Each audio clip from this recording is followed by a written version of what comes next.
Hi, this is Cindy from Clear Path and Lexi Girl. Welcome to another Saturday morning.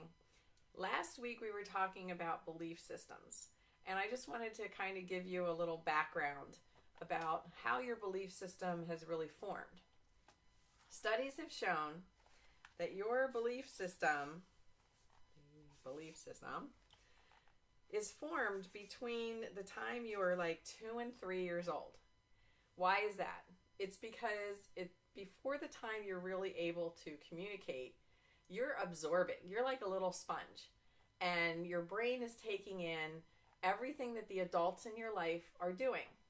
And so, because they're the adults in your life and you love them and they love you and you trust them, you just experience that as truth. So, whatever they are showing you, you just formulate that back in your subconscious, and that becomes part of your belief system. So by the time then you are in your teens, by the time you're 15, 95% of your belief system has already been formed. And so as an adult, you act on that belief system, even if you don't want to. So how does this affect communication? Well, this belief system that you formulated since you were a child is probably mostly BS, because you formed it by watching adults in your life who've also formed their belief system off of their experiences, and that may not have been very good either.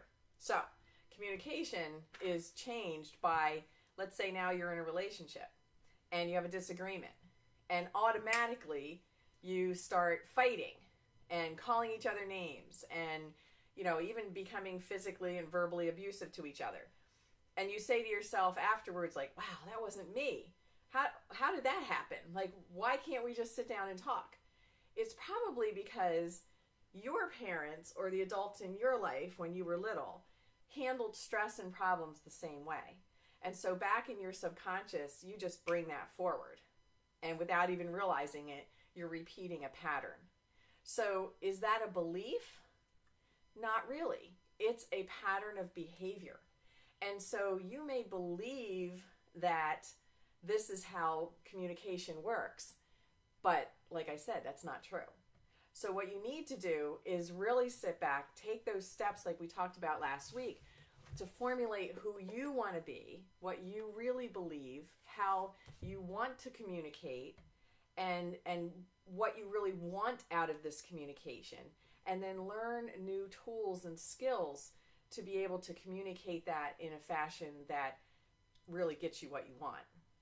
So next week we're going to talk about how this affects your next generation, and also your relationship, and a few of the tools that you can use to stop that pattern, to actually reboot your brain even though it's already programmed with this misinformation.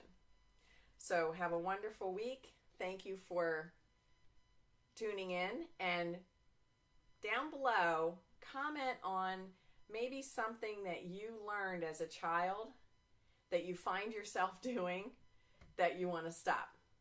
And I'll comment on some tools and tips on how to do that. Bye.